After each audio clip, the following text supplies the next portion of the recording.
We do get a quorum, but please present. Thank you very much, Mr. Chair and members. I am pleased to present AB 1171. I would like to start by thanking the Chair and committee staff for their work on the committee amendments, which I will gladly be accepting today. AB 1171 authorizes a pilot program in 3 counties to allow for social workers to assist foster youth who are 16 years of age or older in obtaining electronic copies of important documents.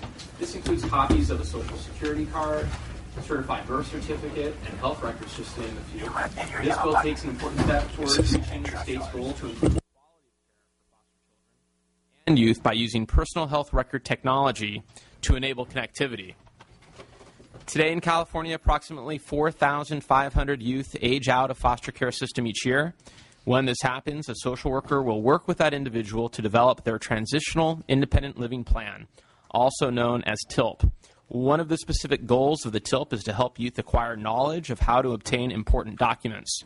Under existing law, foster youth are only provided with paper copies of those important records, and unfortunately, these documents can often get lost or stolen.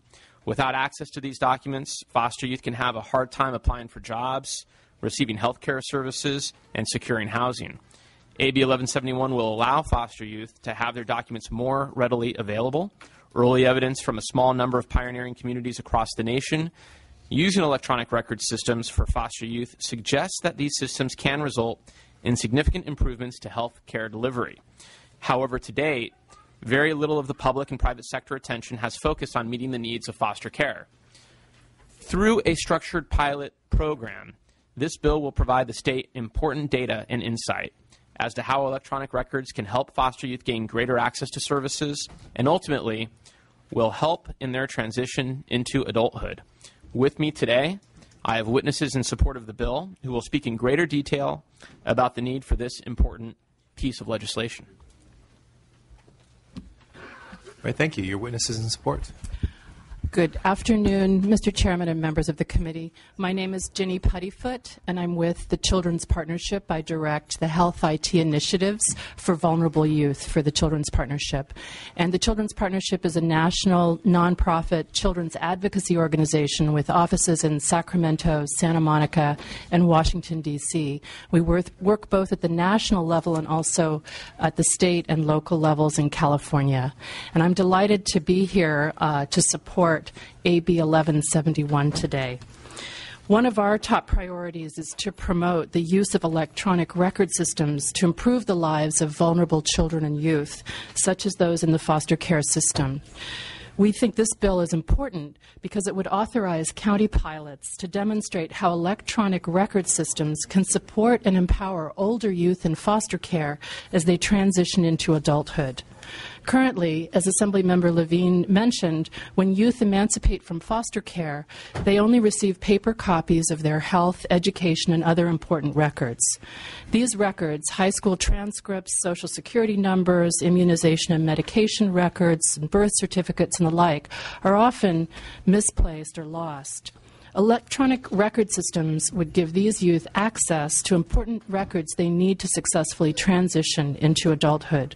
For example, having electronic records would help with the health care, as Assemblymember Levine mentioned, in ensuring that youth have all the information they need to be able to provide to a new health provider when they're seeking care.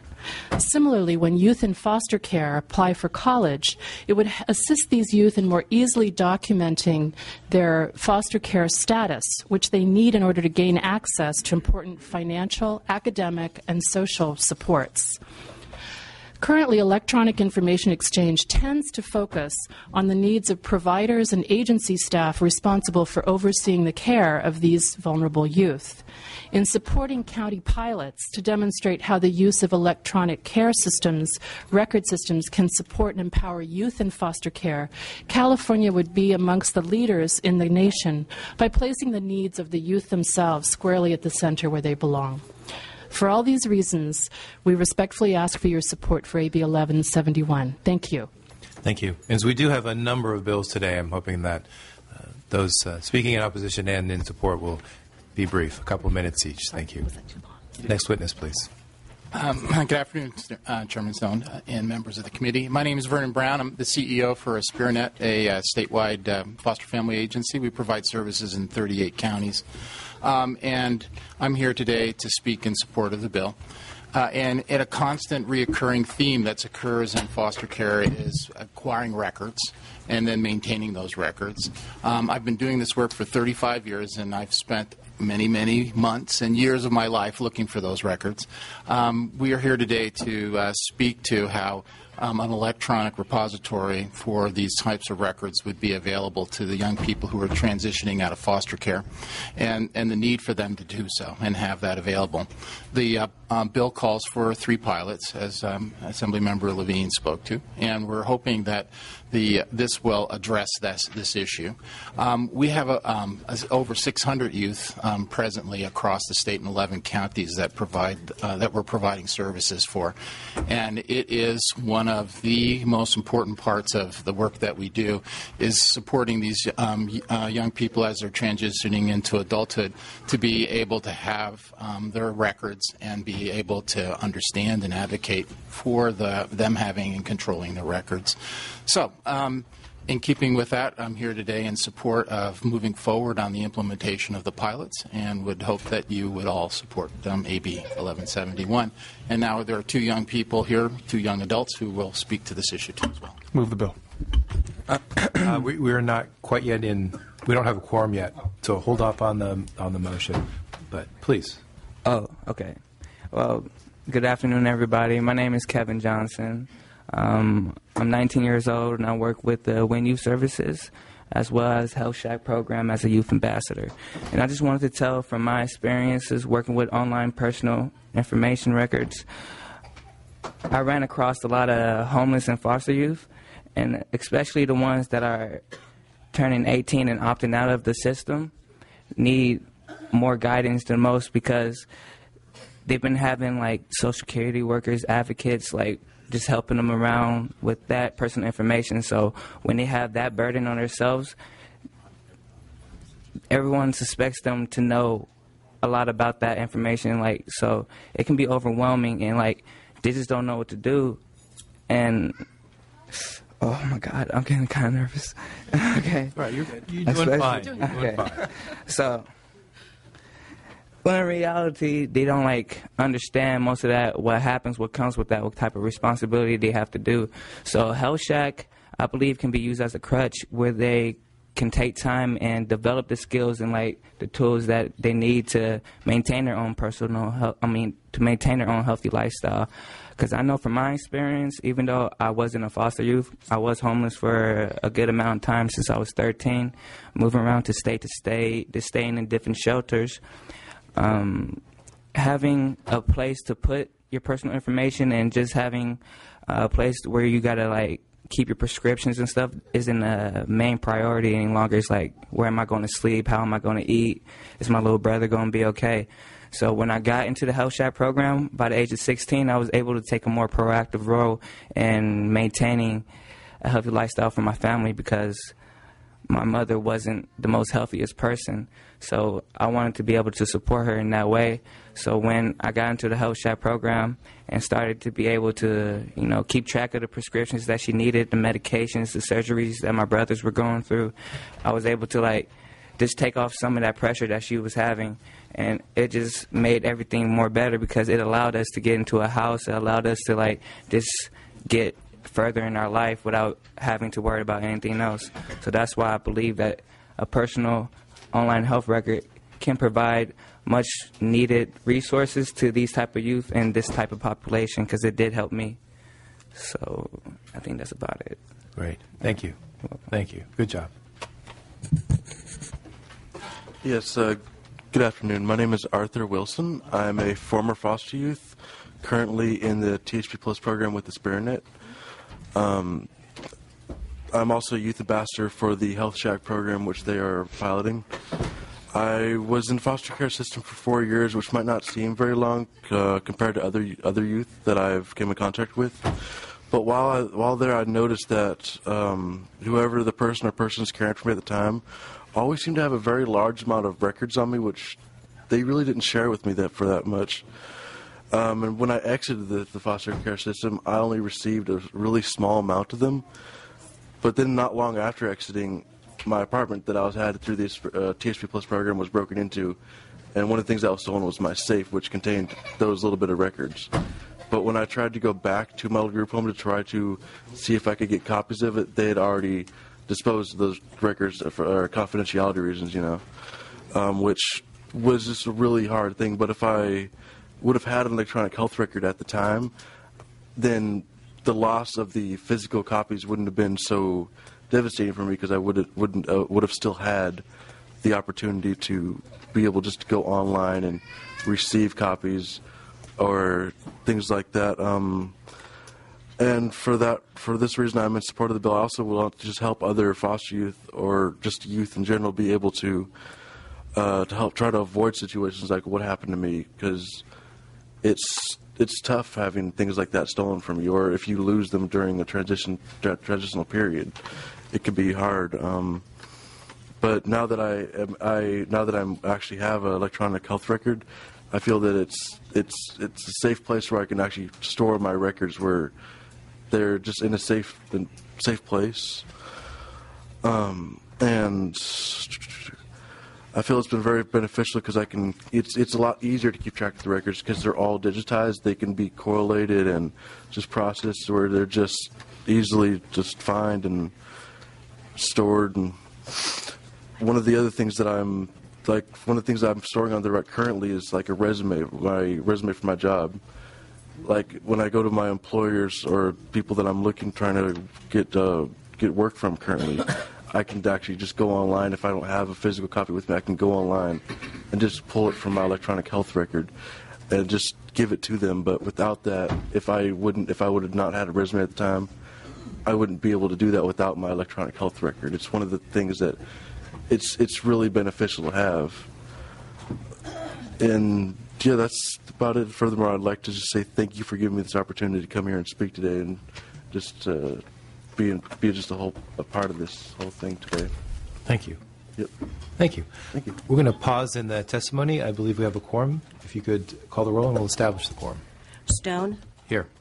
Mainshine, Amiano, here. Calderon, here. Garcia, Grove, here. Hall. Thank you. Now, Mr. Calderon, now we have a motion. Do we have a second? Second. So we have a motion and a second? All right, thank you. Other witnesses and supports? Rebecca Gonzalez, National Association of Social Workers, California chapter, also in support. Thank you. California Alliance of Child and Family Services. We represent 120 accredited providers, and we strongly support this bill. In California, this really is kind of a no-brainer, should be done. Thank you. Any other witnesses and supports? Witnesses in opposition? All right. Seeing none, I will just mention that this committee is going to be holding a hearing in early May about this very issue. This is a critical issue to me, and I think throughout California, collecting, managing, and making sure that the right information gets to the right place for the benefit of our foster youth. So I thank you, Mr. Levine, for bringing this forward. I do think this is a great issue. Questions or comments from Ms. Grove? Thank you. I support the bill, but I do want somebody to reassure me that these foster youth, their identity, their personal information, the information that is very valuable to them is somehow secure and protected. Yeah, and in what way? Yeah, we'll be following, HIPAA laws, FERPA laws, all the laws to make sure that their medical information, their personal information is protected and confidential in compliance with those laws. But it says in here that probation officers, social workers, who has access to their records? And are you guys comfortable with other people having access to your records? Yeah, so they currently have access to those records under the law. The use of the electronic versions doesn't change what the law provides or how it is permissive. But in the electronic formats, we're following all of the laws to make sure that they remain at the same level of confidentiality that they are today. And you guys are comfortable with that? Yes, just on my personal health record, I actually have the opportunity to where I can pick and choose which certain things I can let certain people see. Oh, okay. It's up to me personally to decide whether I want to have a social worker or my doctor or whoever it is that has access to the account, I can actually pick and choose. Like, my doctor doesn't need to know my resume, doesn't need to see like my resume, for example, or my school history, but they do need to see like my medical information, allergies, things like that. But then, like for a social worker, they could see like they might need to see like the academic history, and other things, but they don't need to. You don't want them to see certain things, so you can just pick and choose which things you let out to the public or to the persons that you chose to see. That's good. And what age are you that you get to allow that? Or is it 18 and above, 16 and above? I think 16. For sure. It's 18. Yeah. So below 18, how are those records handled? Who has access to them? Under 18, I'm sorry, Kim Lewis with Aspiranet. They are all done through paper copy forms. They're all paper copies that are kept through the county social workers and probation officers.